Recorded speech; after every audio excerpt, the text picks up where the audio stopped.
It's time for Apple Farm Chatter, your podcast for all things Apple Farm Service, the latest ag news, dealership events, and upcoming trends. Put on your work clothes. Apple Farm Chatter begins now. Welcome back to Apple Farm Chatter. This is our second edition here, a second episode. Kent Holmes here alongside Alex Ryan. And our guest today is Dan Young. Dan from Young and Young's Jersey Dairy. Dan, thanks for being with us today. Certainly. So we are actually here on location. You might be able to pick up some background noise. We're in the brand new building here at Young's Jersey Dairy, and we thought, Dan, if you don't mind just kind of taking us around a tour, and we have some questions along the way. How does that sound? Sounds great. Okay. Give us a little bit about what Young's Jersey Dairy is and the some background history of it. Sure. Young's Jersey Dairy began really in 1869. when the Red Barn was built by relatives of the Young family. And for the next 90 years or so was a farm. And in the Great Depression era, I think the family lost the farm, and then my grandfather bought it back in the late 40s. He had three sons, Carl, Bob, and Bill, and which of course in the farm economy then, as well as now, family members equals cheap labor. So started milking cows, rented some, it was a 60-acre farm at the time, rented some other neighbors' land, grew hogs down there toward Yellow Springs, corn, and just a general farm like many farms were at that point in time. Then in the late 50s, we started selling our produce, which was milk, straight to the public. We bought a used refrigerator, some milk bottles, put it in a refrigerator. People would actually come up and make their own change, leave their bottle off, get their new bottle out, and go home with it. Mainly, obviously, is more local folks at that point. That seemed to work out, so we started inviting more people to the farm and giving them more reasons to come here. Okay. And so over the years, this is our third dairy store. The first one is over there next on the end of the barn. We're using it as a storage right now. Then for 1968 until 2021, we had a dairy store that's now our parking lot. And we built this new one, as you said, and opened it up in August of 21. And it's designed to take care of a lot of guests, which we needed more room. Way high ceilings, way better HVAC, so everybody felt safer in today's environment, as well as it doesn't get as hot in here like the old store did. And then the coolest thing we were able to do, I think, was to bring over our ice cream and cheese production to this building. And before, it was over attached to the barn, and it really wasn't very easy for our guests to see. It was right next to the road. We didn't encourage folks to go over there at all, but now they can see what's going on. They can see how we make ice cream, got a little explanation about what's going on. And so right inside here, we got Mike Randall, who's been here for quite a while. Hi, Mike. It's soundproof, isn't it? Yeah, you can't hear me. Okay, yeah, you can't. Yeah. So we want to step over here. Mike's making some ice cream today. We're getting ready for our pint sale here in March. Annual pint sale will make about 15,000 pints to sell. So I'm looking at these machines. Yep. How many gallons of ice cream can these machines make at a time? Good question. The one he's in now makes 10 gallons at a time. Okay. I'm sorry. It looks like he's pouring about 10 gallons. That was 5 gallons at a time. Oh, 5 gallons at a time. Yeah, okay. The one next to it makes 10 gallons at a time. Oh, wow. And the one down there also makes about 5 gallons at a time. Okay. And so we make about 70,000 gallons of ice cream a year, one batch at a time. It takes about 15 minutes or so to make a batch. We put in the milk, cream, and sugar at the top, which is just a base. And then we add, looks like he's making maybe cookies and cream, I'm thinking, or vanilla or chocolate or strawberries or whatever, and into the machine, and comes out about 15 minutes later. Comes out looking like soft serve. And so it's around 21 degrees Fahrenheit, above zero.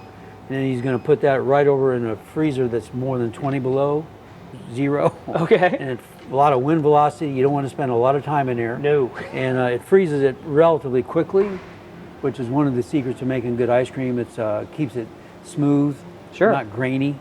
If you ever had homemade ice cream 2 or 3 days later, when you make it at home, it's always you think it's going to taste good again, but it doesn't.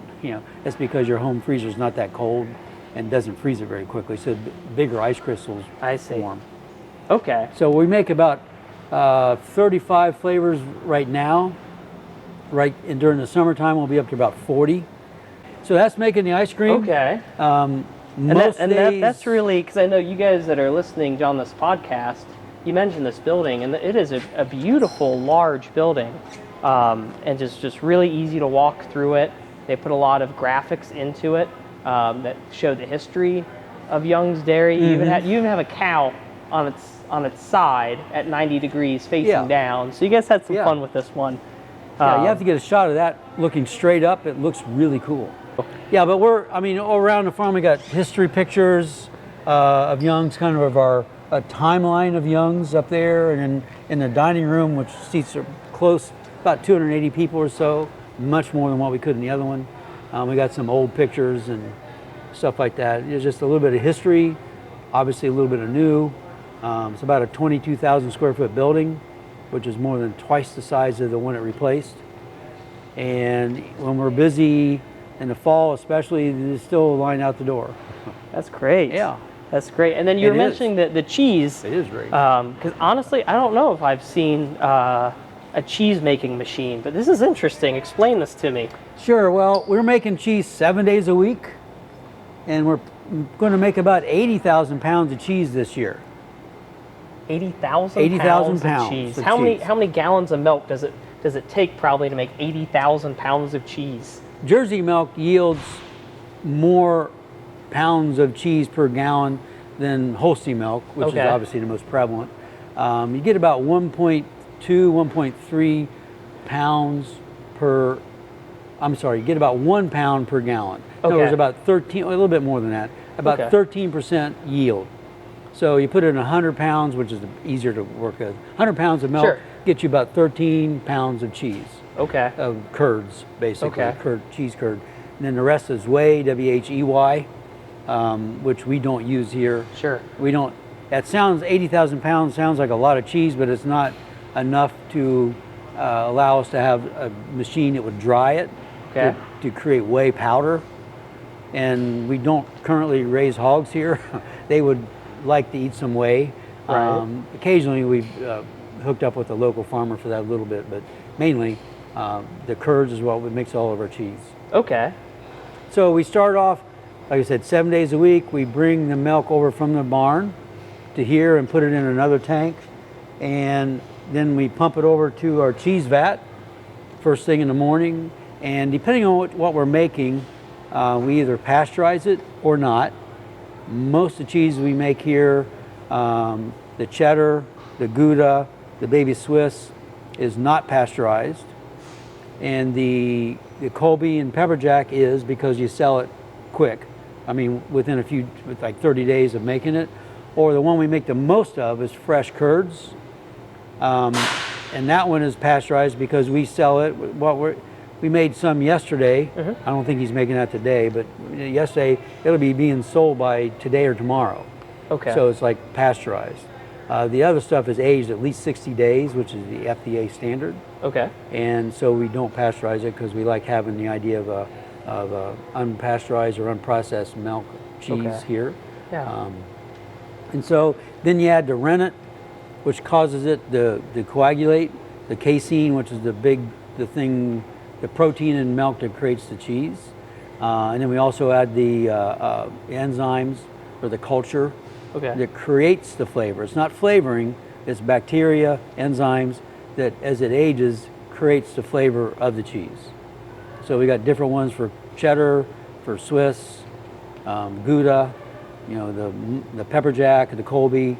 All those are different, either different cultures or different amounts of the same culture. Then, we said if we pasteurize it, we heat it up to, I think it's 145 degrees for 30 minutes. Don't quote me on that. I usually get that wrong. I got it in that brochure right there. Okay. It's somewhere around there. And whatever the rule is, we do it. And so, and then we drain the whey, and the curds are on the bottom, and then we cook the curds. There's a seems like a lot of steps. And then if we're cheddar cheese, we cheddar it and put it through a machine that looks like a Play-Doh machine. You take the little tiny curds will kind of look like they're in there right now. They kind of look like cottage cheese. Okay. They'll kind of stick together again. Sure. After a couple hours of being cooked, warm back up, and then we put it through the cheddaring process and squeeze it out. It looks like a Play-Doh machine. It just shoots out as the curds, if you see fresh curds. And then if we're packing it for retail sale, we'll put that back in a MOULD, a mold, or in a hoop is another word for it, with cheesecloth. Squeeze it overnight to get a little bit more whey out. Put it in plastic bags, and then store it in a cheese cooler, which is 50 degrees above zero. Which I got 2 coolers here that can keep that aged cheese. Obviously 50 degrees is warmer than what you can use for food. I got plenty of food ones too, but that's how we do that. Okay. I just had no idea there was that much Alex, you know that was that much cheese? Well, yeah, but I was trained to do tours. Oh yeah, I forgot. I'm trying to find a picture of you up on the wall. No, thank God. No. So I guess Alex, because you could have been our tour guide too. I feel like our listeners need to know how do you know about Young's Jersey Dairy? Yeah, I started working here when I was a sophomore in high school, and still help out a little bit doing tractor rides. I did everything from scooping ice cream to working out in the golf course to doing tractor rides and school tours, and some of the best times of my life. I noticed you guys had a mascot. Did you ever get Alex in the mascot suit? Oh, God, no. No? I am not Barnaby worthy. It's fun though. Yeah, it's. I think anyone who hears Young Jersey Dairy, they think of memories of field trips, family trips during the summer. So, yeah. Yeah, when you're Barnaby, they're a mascot. Young kids either have one of 2 reactions. One is they come running toward you for a hug, or they burst into tears. Yep. It's one or the other. How many children did you have to console during tour groups? Well, luckily for my school tours, Barnaby didn't make that many appearances. No. But during the fall, when we were doing wagon rides on the farm, he would sometimes make appearances. Typically, they like him. Yeah, most of them do. But occasionally, you got to know. Sure. That's why we usually have a Barnaby handler. So, because I speak from experience, you can't see a lot out of Barnaby's head, and so you don't know if a kid's either yanking on your tail or bursting into tears, or even a little kid runs up to you, you can't even see them. Yep. You don't want to have a photo of Barnaby walking on tackling a kid or something. No, that would not be a good PR moment there. No. I know it's about 11:30 now, so you got folks coming in here on a Thursday starting to get their lunch here. Because you guys, as far as we'll go walk around and see some of the activities, but is this area open? What are is there any seasonality or hours that we need to know about for this area? Or is it open all year round? Yeah, Young's is open year round. We're only closed 3 days a year: Christmas Eve, Christmas, and then Thanksgiving. Other than that, we're open all the time. So that's great. Well, would you want to move on, and we'll just follow you? You can show us around some of the buildings here. My 2 uncles went to Carl and Bill went to Ohio State University and dairy science, and a simple explanation is they like jerseys. Okay. And it's stuck. Yeah, and they're gentler. They do give better milk, and it yields higher in the cheese production, and from a milking standpoint, a Jersey cow weighs significantly less than a Holstein, so when it steps on your foot, yeah, I'm not still sure. hurts. It still hurts, but I'm not sure that was one of the reasoning. But I certainly appreciated that back in my high school days when I was helping to milk cows and stuff like that. That was nice. Just a nicer cow to deal with. Got I think a better temperament. They're not quite as aggressive. Sure. Or they can get that way, but not. Well, yeah, and if they get that angry, they weigh less when they step on you. So yep. And they're pretty. That too. Alex said that. Yeah. Okay. Right. Yeah. So, and here we also have. Now they're inside today because it's kind of raining. But sure. We have got lots of goats. and they're here only for entertainment, because they're very interactive with folks. They'll eat out of your hands, you can pet them, and all that kind of thing. Baby calves, first of all, we don't ever have that many of them at once anyway. And then they just, a cow's mouth is not designed to eat out of your hand. And if it did, about a 1 foot tongue coming out is going to scare adults and children. And it's rough. So the goats are here for fun. Okay. I can't say I've ever been licked by a cat. Is it like a sandpaper then? You're saying rough? Very much. Very much like a cat. Yeah, okay. Very much. A cat on steroids, much rougher than that, yeah. Gotcha. So I know the cows here, do you have a special formula as far as what they get fed to produce pretty consistent milk for you guys? Yeah, we're mainly feeding grass or hay throughout the year, and a minimal amount of grain, and some grain and all that, but it's mainly grass fed. And we converted to that, I want to say 3 or 4 or 5 years ago, and the cows seem to be doing really well on that. Okay. And do you guys, for as far as the hay, do you bring everything in, or do you guys have your own fields you guys cut from? Both. Both? Okay. Yeah, we raise some of our own, and we also have to buy some, because we don't have, the farm's 122 acres, but a big part of it is driving range. And we usually put about 20 to 30, depending on the year, acres of pumpkins. And we got to rotate that around. And we do also grow some corn, especially for at least the corn maze, and then plus for rotational purposes. And so we usually end up buying at least as much hay from others as what we produce here on the farm. It just kind of depends on the year, how many acres we got, and that sort of thing. Okay. And so you're mentioning some numbers with how much milk you go through between, you said, 80,000 pounds of cheese you guys make in a year? Yep. And you said 70,000 gallons of ice cream. It's an enormous amount of milk. Are you able to produce all the milk with in-house, or do you have to import some? Yeah, we have another Jersey farm right now. I think we're going up 3 days a week to pick up milk from. Okay. And so, yeah, that supplements. And just to be clear, all we make, our ice cream is also, we get not the ice cream, the base mix, the milk, cream, and sugar, we also buy from another dairy, because I don't have the ability to pasteurize that much mix or mix it properly and all that sort of thing. So we buy the base. So our cow's milk is not part of the ice cream. It's all of it goes into making the cheese. Okay. As well as the other milk that we buy, but from a different dairy. Sure. We get the mix, the base, the milk, cream, and sugar that we make all of our ice cream here. Okay. But it sounds like the mix you get, the milk comes from another local dairy. So it's all local here, made in Ohio. Yeah. Okay. Yeah, made in Ohio for sure. Okay, that's awesome. Now, I do have to ask, though, those two Olivers, because Apple Farm Service used to be an Oliver dealer. Oh, yeah? Way back when. So odds are that might have changed some of those parts and service. We might have helped you guys out. I'm sure. Way back when. I'm assuming those two used to be worked here on the grounds? The one on the right here, the Oliver 880, it was. And the other one was actually, we bought from someone else because we needed another one for kids to play on. Sure, too many were fighting over the one. That's true.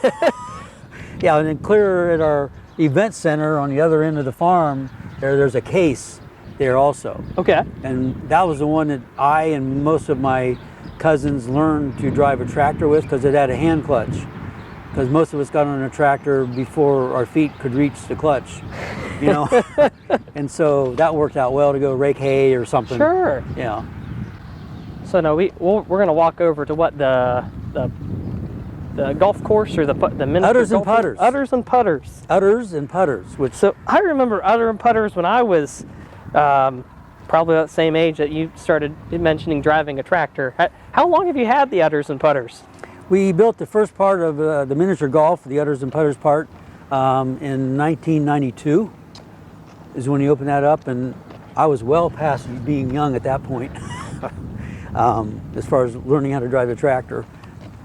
So yeah, we built the first part of that, the first 18-hole course, and then we built a batting cage, and then a driving range.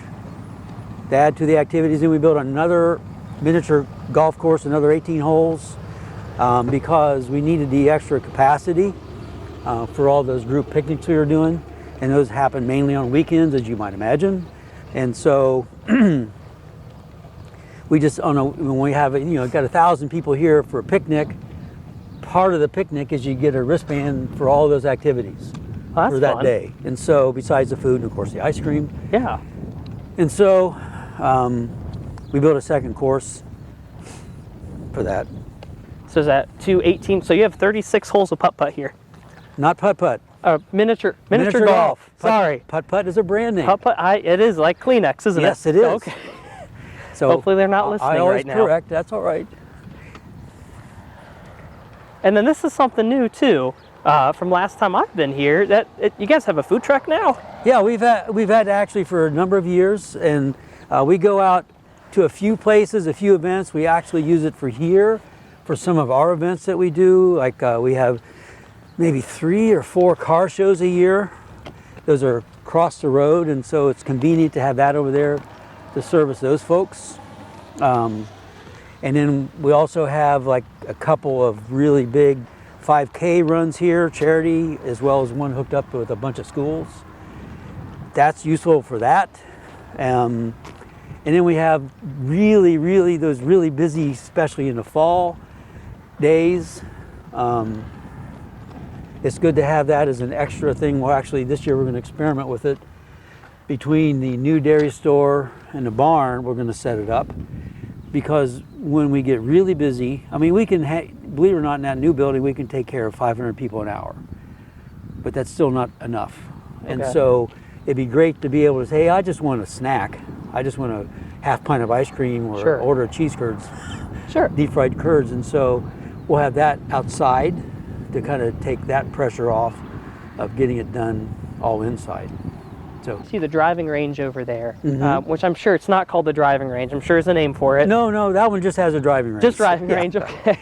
So you have the driving range, and I mean, we had a dry spell here, but the grass is always, so you're always keeping it watered.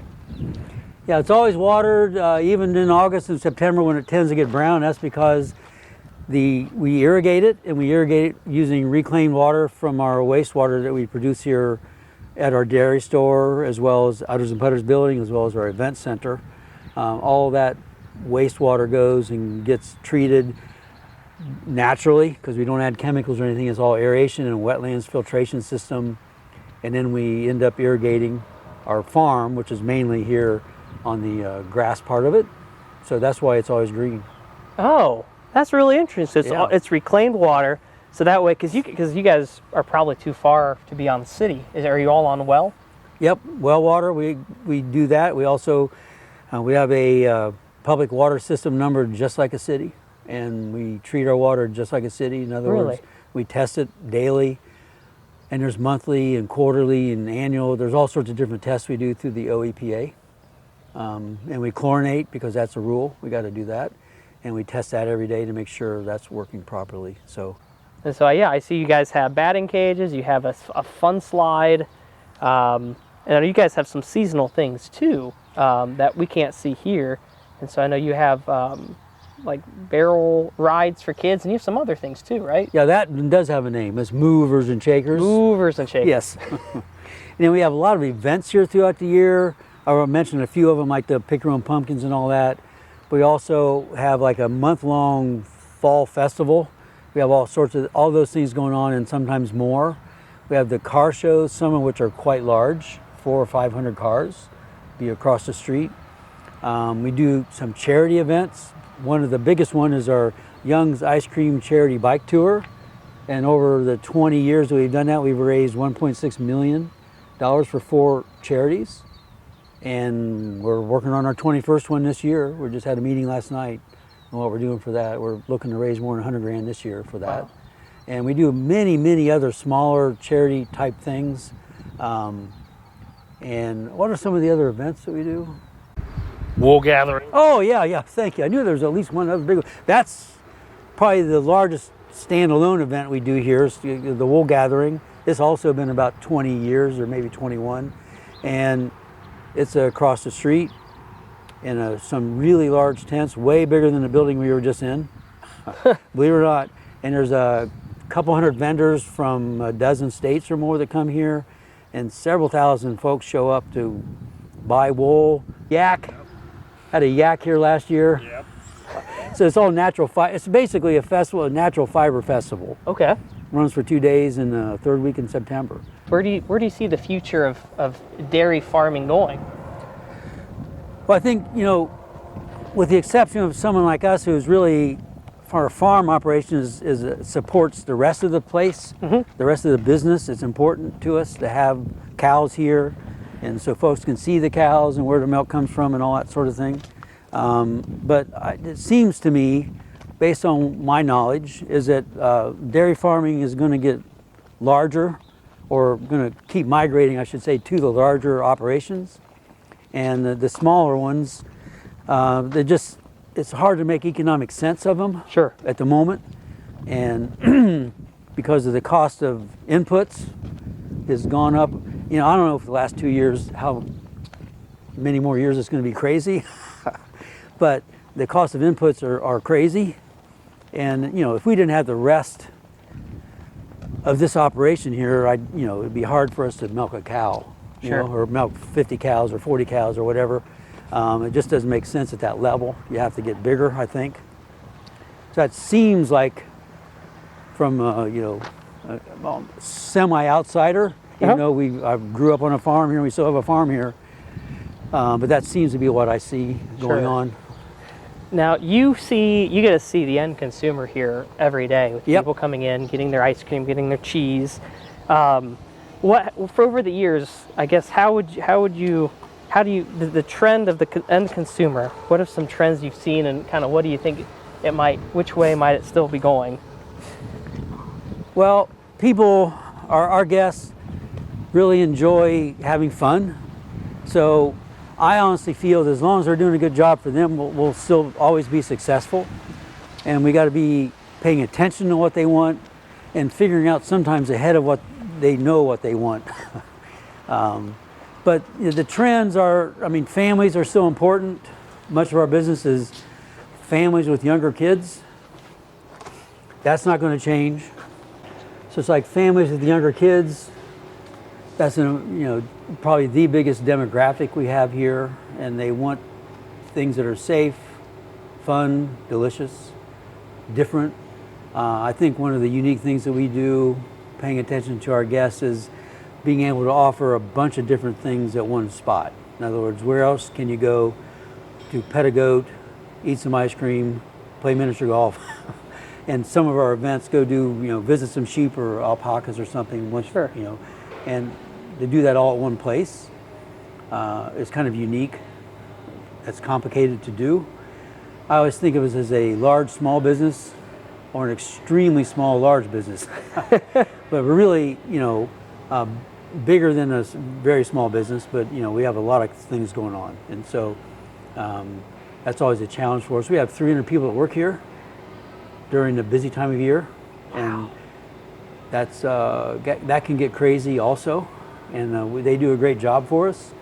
One of the things that we need to keep doing as management and owners is to keep understanding what it is that motivates that age, because most of our employees are 16 to 22, and they're different, but they do an amazing job for us. We couldn't exist without them, but the last 2 or 3 years, speaking of inputs, sure, as far as hay and grain and all that, inputs as far as labor costs have gone much higher than I ever would have imagined.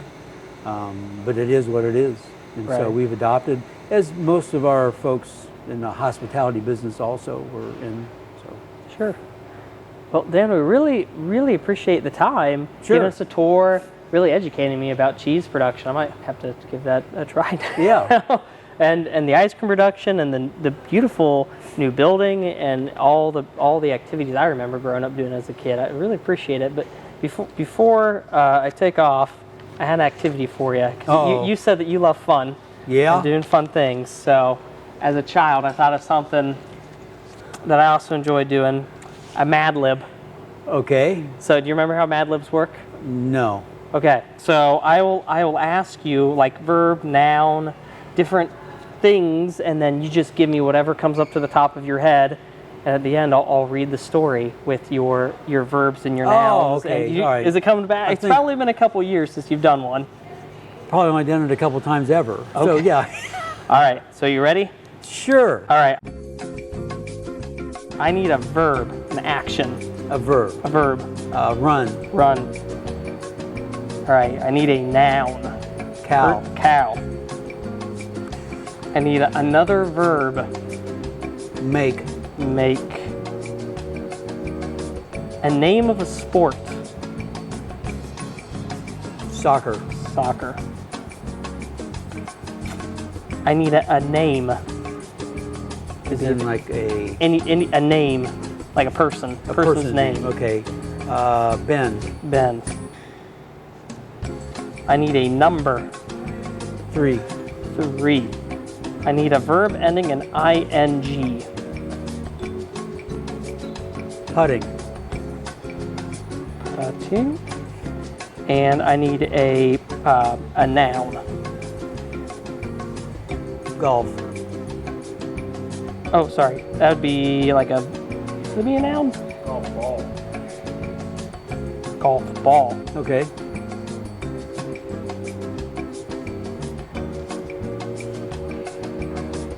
Okay. Now I need another. You got just a few more. Ing verb. Another ing verb. Okay.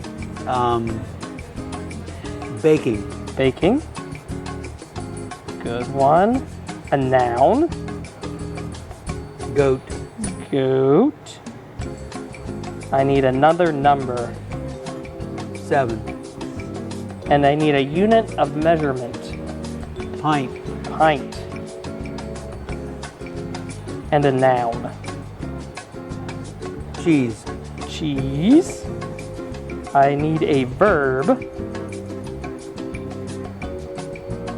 Pasteurizing. See if you Very spell that. specific. I don't See how think you spell that. I'm just kind of.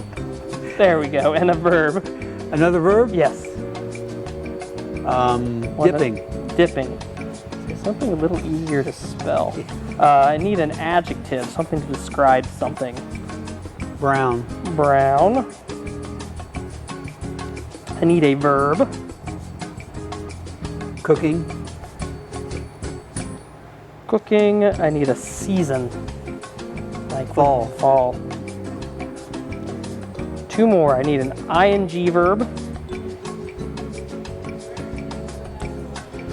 Did I say baking? You said it once. All right, let's go with another one then. Milking. Yeah, milking. Thank Milking. you, Alex. Okay. Last one. One more ing verb, and then we're done. Cleaning. Cleaning. Okay. This is a day at Young's Jersey Dairy. Filled in by Okay. Dan. Okay. We can't run to go to Young's Jersey Dairy. We loaded up the cow and drove over to Yellow Springs to make the day at Young's Jersey Dairy. First, we played a game of soccer at Udders and Putters. Ben won with a total of 3 putts. Next, we went to the putting cages where we had fun hitting golf balls with our golf ball bat. After that, we tried out the baking range. I was able to hit the goat a total of 7 pints with my cheese. My favorite part was the petting zoo, where we got to go pasteurize the goats and dipping the cows and rabbits. Oh, don't forget about the amazing ice cream. We stocked up on so many brown flavors of ice cream. My favorite flavor is peanut butter cooking. We can't wait to come back during the fall season when they have fun activities like Movers and Shakers Barrel Ride, Calvin's Fast Slide, Calvin's Kitty Corral, and more. Tomorrow's going to be a sad day when I am milking. I'd much rather be cleaning at Young's Jersey Dairy. Okay. Not bad. Not bad. Yeah. Not bad. Well, Dan. Sounds like another version of AI. Yeah, it's AI gone bad. Said AI gone Yeah. a little bit wonky. Yeah. Yep. Yeah. Well, Dan, thank you so much for your time. Thank you. Sharing some of your knowledge on this. Sure. And we just really appreciate that, and I appreciate what you do for the community, for our area, and just the way that you represent the egg community here too for the area. So thank you. Sure. You're welcome. Thank you. Thank you for listening to Apple Farm Chatter. If you haven't, subscribe today. Want more from Apple Farm Service? Like us on Facebook, follow us on TikTok, and check out our website, applefarmservice.com. Happy farming from your friends at Apple Farm Service and Apple Farm Chatter.